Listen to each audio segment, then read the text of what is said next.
Hey, I just wanted to start this video to mention that I started to record the videos with a brand new microphone and I wasn't aware how distance sensitive it was.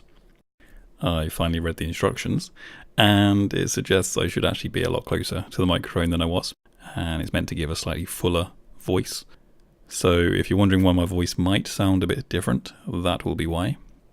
And whilst I'll try to make sure to remember, it doesn't mean that from this point onwards it will be perfect. And I hope it doesn't affect the videos negatively. And yeah, most of all, hopefully you still enjoy them and keep on listening. Part 9. Galakrond. In the ages after the Pantheon left Azeroth, myriad lifeforms flourished across the surface of the world. The most savage and cunning were the proto-dragons, who dwelled in the frozen north of Kalimdor. The various proto-dragon species had a wide array of strengths and abilities. Some were gigantic winged beings of incredible fortitude, their spirits tied to the world itself. Others had unknowingly tapped into the latent elemental energies that permeated the newly ordered world. But there was one proto-dragon whose brutality and devastating power overshadowed the rest of his kind. His name was Galakrond, and he was the largest proto-dragon who had ever soared across Azeroth's skies. So mighty was the enormous creature that the beating of his wings could flatten entire forests. Strength, however, was not his only weapon.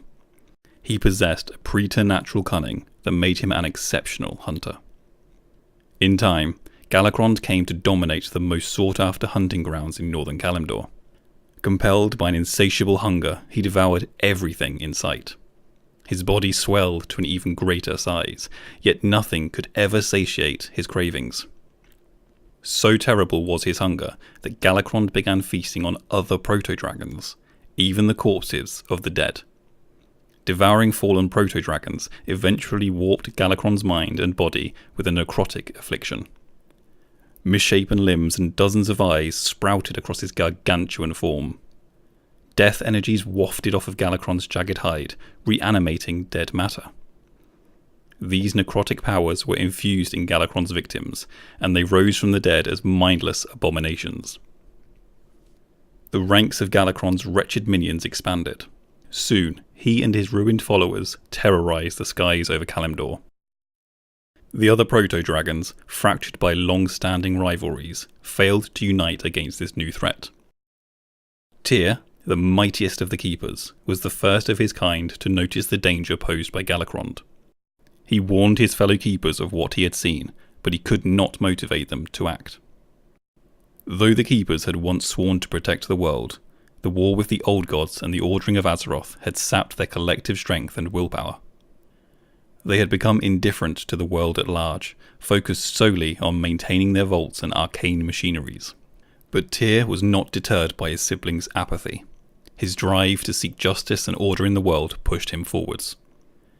Tyr knew that if Galakrond remained unchecked, he would devour all nature, spreading his affliction to the far corners of Azeroth. Thus, the Keeper sought a means to destroy the proto-dragon and his minions.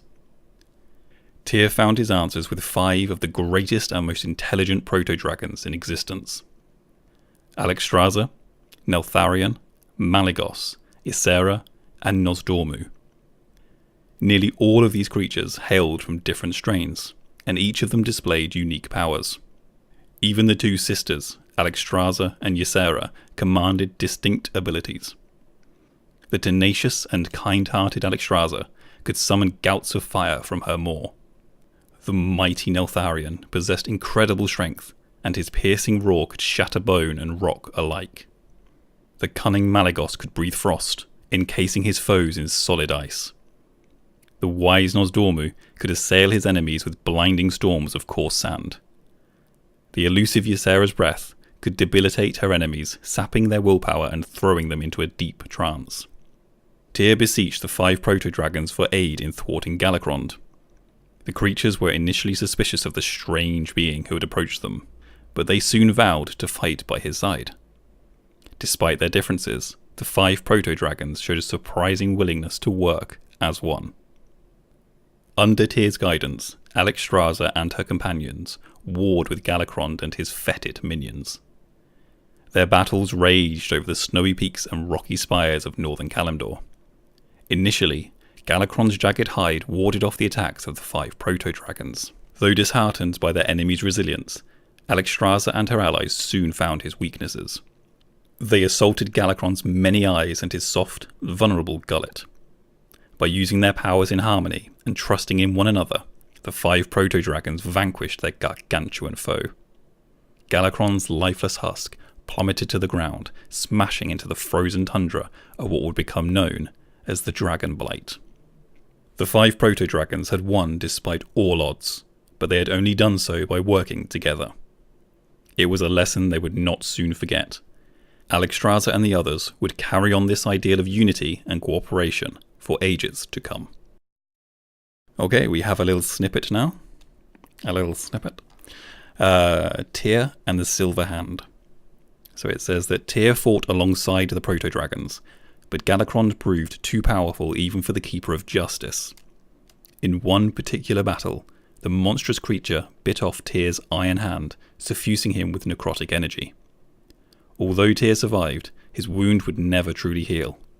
Many years later, Tyr would replace his lost hand with one forged of pure silver.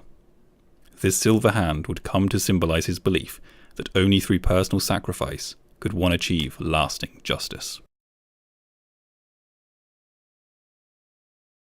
Part 10. The Charge of the Dragonflights. While Tyr and the proto-dragons were battling Galakrond, the other keepers finally emerged from their stupor. Too late, they realised the threat that the corrupted monstrosity posed. They were heartened by the resolve of Tyr's winged allies and ashamed of their own apathy. Tyr, however, never chastised the other keepers. Instead, he convinced them to imbue the 5 proto-dragons with powers so that they could safeguard the lands of Azeroth. Only Keeper Odyn challenged this idea. Though he acknowledged the proto-dragon's heroism, he did not agree that Azeroth's fate should be placed on their shoulders. Odyn saw Alexstrasza and her ilk as primitive life forms. Only the mighty Titan Forged could be trusted to protect the world. Odyn argued that as Prime Designate, he had the final decision on how to proceed. Yet Tyr and the other keepers disagreed. Through bravery and self-sacrifice, the proto-dragons had earned the right to act as Azeroth's guardians. Despite Odyn's continued protests, the other keepers moved forward with their plans. After the proto-dragons defeated Galakrond, the keepers journeyed to the frozen tundra where the final battle had taken place. Even Ra travelled from the distant south to take part in the great ceremony that was to come. Acting as conduits of their creator's powers, the gathered keepers bestowed the blessings of the Pantheon upon each proto-dragon. High Keeper Ra channeled the powers of his creator, Aman'Thul, into the proto-dragon Nozdormu. Of all of Aman'Thul's myriad powers, Nozdormu was blessed with a mastery of time itself. Henceforth, Nozdormu became known as the Timeless One, and he held dominion over the interweaving pathways of fate and destiny. The nurturing and ever-merciful Freya called upon her creator Ionar to empower the proto-dragon Alexstrasza. Known thereafter as the Lifebinder, Alexstrasza would devote everything she was to the stewardship of the living world. Having proved her courage and compassion in the battles against Galakrond, she was crowned the Dragon Queen and given command over her kind.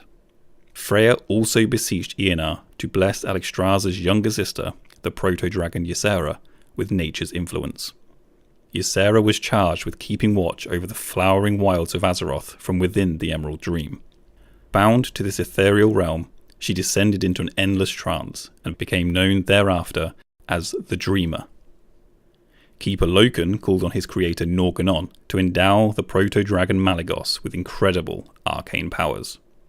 Henceforth, Malygos would be known as the Spellweaver. The limitless realms of magic and hidden arcana would be his to share, explore, and protect. Lastly, Keeper Arcadus asked his creator Khaz'goroth to bestow some of his vast power upon the indomitable proto-dragon Neltharion.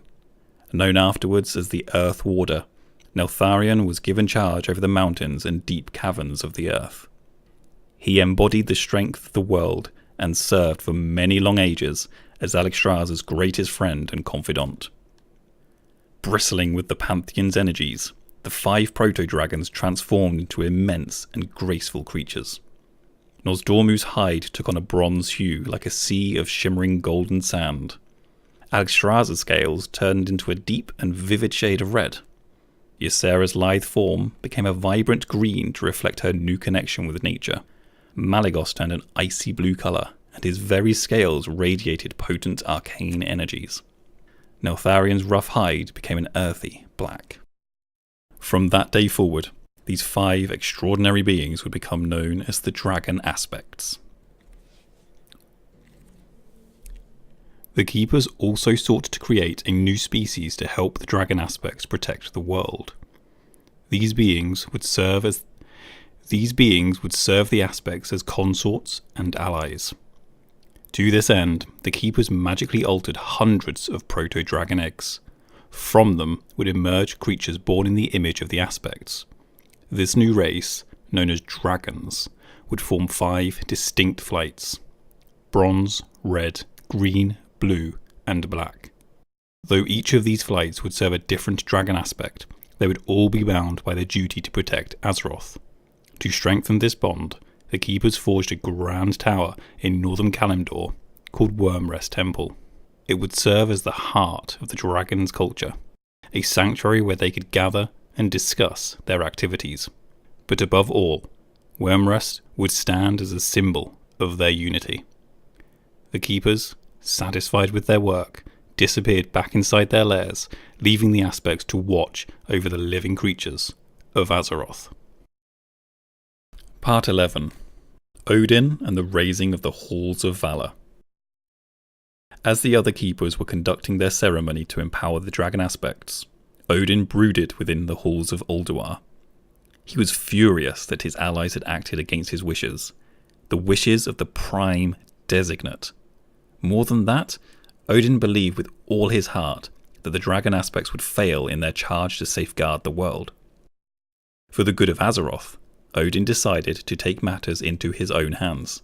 He would create an elite army of his design, one that he could call on to protect the world should the need ever arise. To fill the ranks of this fighting force, Odyn would look to the mighty Vrykul. He had always admired their innate courage and strength. He saw the Vrykul above all other Titanforged, as the perfect expression of the warrior spirit. Upon returning to Ulduar, Tyr and the other Keepers demanded that Odyn abandon his foolish plans. Yet their words had no effect on the Prime Designate. Odyn was single-minded in his focus and unbending in his ideas of what was right. He invited the other Keepers to help him create his army. When none stepped forward to join his cause, Odyn announced he would pursue his quest without them. Odyn secured one of Ulduar's wings to act as the base for his new army. To permanently separate it from the rest of the fortress and from the other Keepers, he called on the Titanforged sorceress, Helya. Over the ages, Odyn had come to see her as his adopted daughter. Helya wove a great spell to encase the Keeper's stronghold. Then, focusing all of her power, she ripped the colossal chunk of Ulduar from the earth and lifted it into the cloudy skies. In time, this floating citadel would become known as the Halls of Valor. From atop his fortress, Odyn bellowed out a proclamation to all Vrykul. Those who proved their bravery by dying glorious deaths in battle would live again in the Halls of Valor. Their spirits would be transported to the fortress and given mighty new storm-forged bodies. These champions, these Valajar, would serve as Azeroth's foremost guardians. Their deeds would live on in the hearts of all Titanforged forever after. All that remained was to find a means of ferrying the spirits of the dead to the Halls of Valor. For this, Odyn studied the energies that permeated the Shadowlands. The knowledge he gained would allow him to transform some Vrykul into spectral beings known as the Valkyr. These wraith-like servants would travel between the Shadowlands and the physical world, guiding the souls of worthy Vrykul to the Halls of Valor. Yet those who became Valkyr would be cursed to live as phantom beings for all eternity. no Vrykul volunteered for the grim task of becoming a Valkyr, and thus Odyn decided he would create his servants by force. Helya admonished the Keeper for his willingness to turn the Titan Forge into slaves against their will. The argument between her and Odyn grew so heated that the two nearly came to blows. In the end, Helya warned that she would return the Halls of Valor to Ulduar if Odyn did not change his mind. Odyn saw Helya's disobedience as a threat not only to his plans, but to the future safety of Azeroth itself. Blinded by his dreams of what the Halls of Valor could become, he struck out at the sorceress. Odyn shattered her physical form and twisted her spirit into the first of the Valkyr. Helya's howls of pain and anger rumbled across the surface of Azeroth and pierced into the very heart of the Shadowlands. This violent transformation would forever darken Helya, but her torment was not finished. Though she loathed Odyn for what he had done to her, she found herself compelled to obey his will. Under Odyn's command, she set out to transform unwilling Vrykul into the cursed Valkyr. For ages, Helya and her fellow Valkyr brought the souls of heroic Vrykul to the Halls of Valor. The citadel became filled with storm-infused Valajar. Odyn trained and empowered each of these warriors. He had no remorse for breaking from the Keepers, or for transforming Helya into the first Valkyr. In Odyn's mind, everything he had done was for the safety of Azeroth, and in honour of the great Pantheon.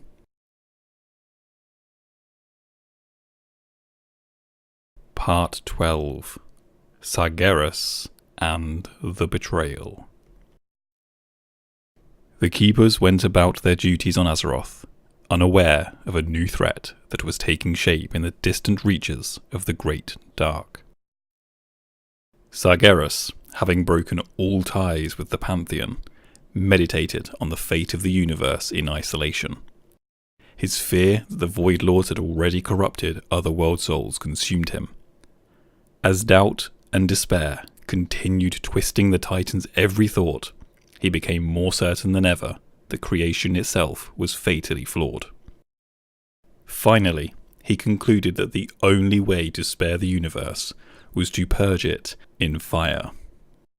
Thus, his grand Burning Crusade would begin. To accomplish this Burning Crusade, Sargeras required a vast force of unquenchable rage. He knew of only one place that held such power and potential. Mardum, the Plane of Banishment.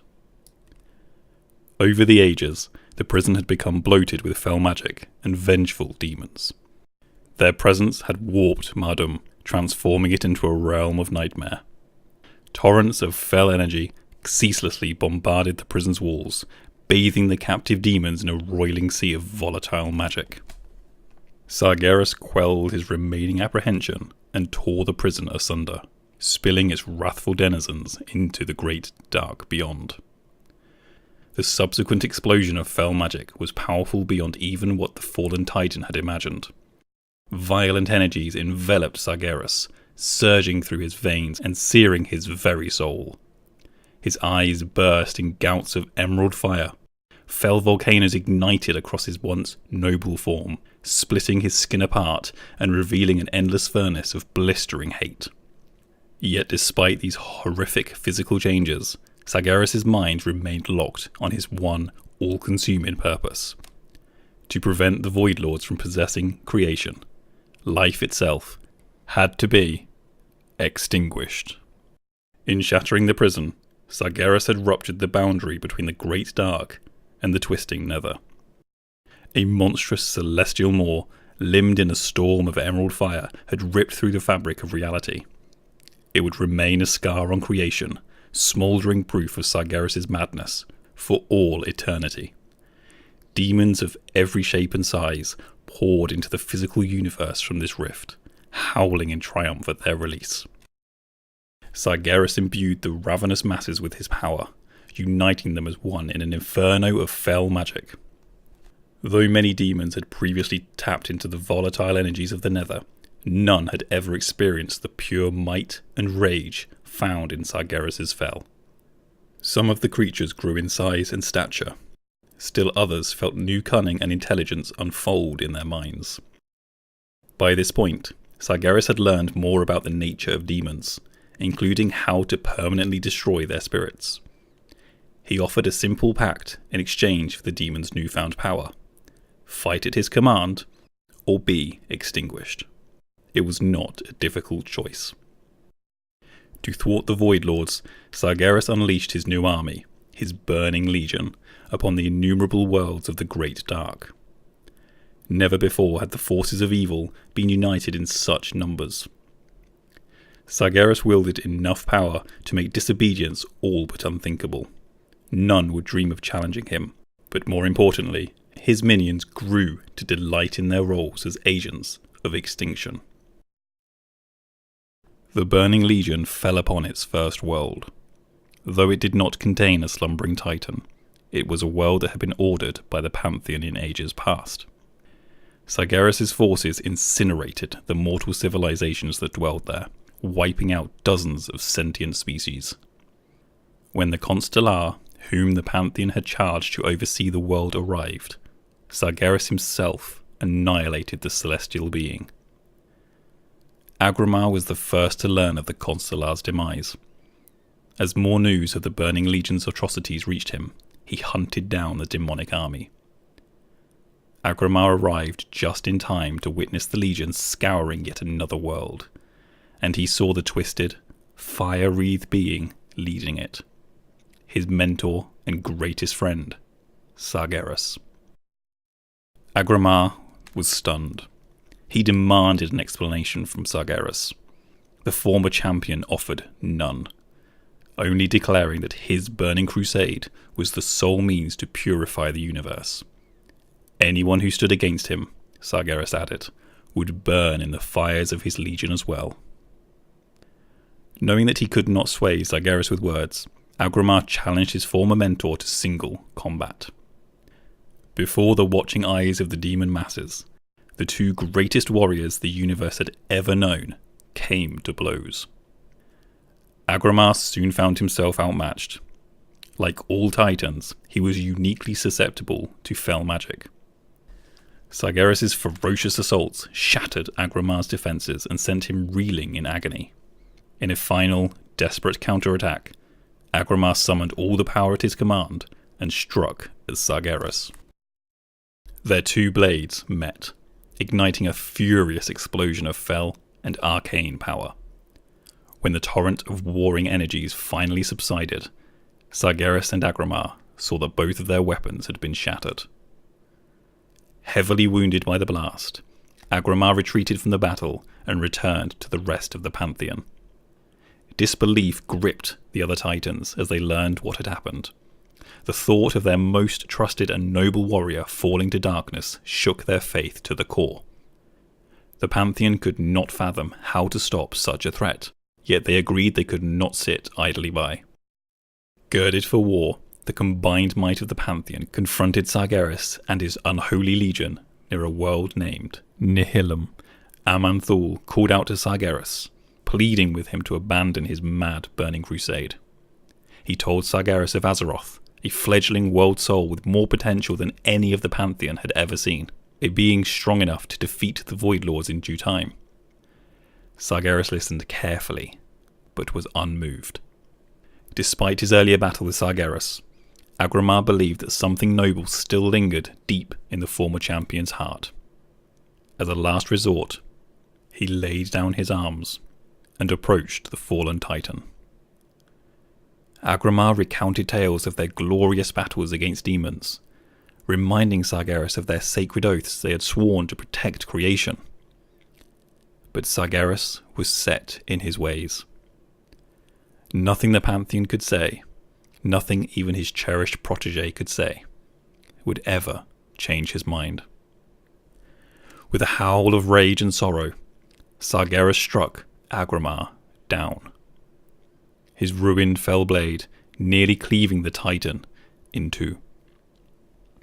Infuriated by this unthinkable murder, the Pantheon launched an all-out assault on Sargeras and his Burning Legion. Stars withered and died as the battle raged across the cosmos, scarring vast stretches of reality. Nihilum, known thereafter as the Doom World, became warped and twisted by the apocalyptic conflict. The Titans of the Pantheon wielded powers incomprehensible to mortal minds, yet even they could not overcome Sargeras' fel-fueled might. The fallen Titan decimated the Pantheon members with fell fire until he had broken their will to fight. To seal their demise, Sargeras summoned a massive fellstorm that would consume their bodies and souls alike. Yet just as the furious onslaught of energy washed over the defeated Titans, Norgannon made one last attempt to stave off oblivion. Norgannon bent the raw energies of the universe to his will, weaving a protective shroud around each of the Pantheon's Titan spirits and launching them into the great dark. While the Titans' disembodied souls hurtled through the cosmos, Sargeras' fellstorm obliterated what remained of their physical forms. Unaware that the Titan spirits had survived, Sargeras declared the Burning Legion victorious. The Pantheon was no more, and he now had tantalizing clues about a powerful world soul called Azeroth. Yet though Sargeras had learned the name of this nascent Titan, its whereabouts remained a mystery. Nonetheless, without the Pantheon to oppose him, he knew he would find the world soul in time, and he knew he would have to do so before the Void Lords did.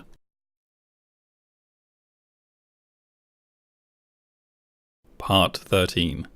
The Burning Crusade. The Burning Legion had triumphed over the Pantheon, and Sargeras moved to rally even more demons to his cause.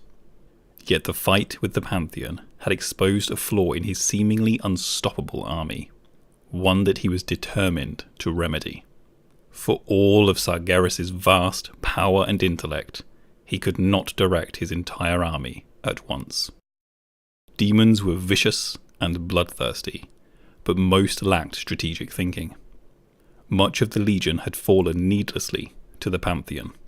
Sargeras wanted cunning and tactically minded commanders to join his side, and he had seen a place from which to harvest such servants, a world called Argus. Argus was home to the highly advanced Eredar, a race far more intelligent than any other Sargeras had encountered. The Eredar hungered for knowledge above all else. By attaining it, they believed they could shape the universe into a better and more benevolent place. A triumvirate of leaders ruled over the Eredar, not by might or fear, but by contemplating the great questions of the cosmos and sharing the answers with their people. The mighty Archimond had a gift for finding the strengths in those around him. His bold demeanour inspired his followers, filling them with the confidence and the courage to face any challenge. Kil'jaeden, the most brilliant of the rulers, was considered a prodigy even among the gifted Eredar. Witty and cunning, he revelled in puzzling out the most confounding mysteries of the cosmos. Last, there was Velen, the spiritual heart of the triumvirate. He stood as a relentless champion of peace, whose wisdom could diffuse any conflict. Individually, each member of the triumvirate would have made an excellent leader, but it was together, with each of their strengths working in synergy, that they elevated their people to heights undreamt of. The Eredar's great cohesion was the ideal solution to the Legion's weaknesses, yet to conscript them to his cause, Sargeras would have to corrupt them entirely. In the guise of a radiant and elegant being, he communed with the Eredar triumvirate.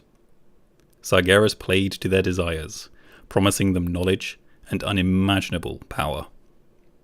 He showed them worlds beyond count, over which they might hold dominion, primitive places that the Eredar could transform into sanctuaries of peace and intellectual thought. Sargeras vowed to share with the Eredar not only the most obscure secrets of existence, but also the final answer to what he believed was the fundamental flaw in creation. In return, the denizens of Argus would devote themselves to Sargeras' grand work and help him remedy that flaw.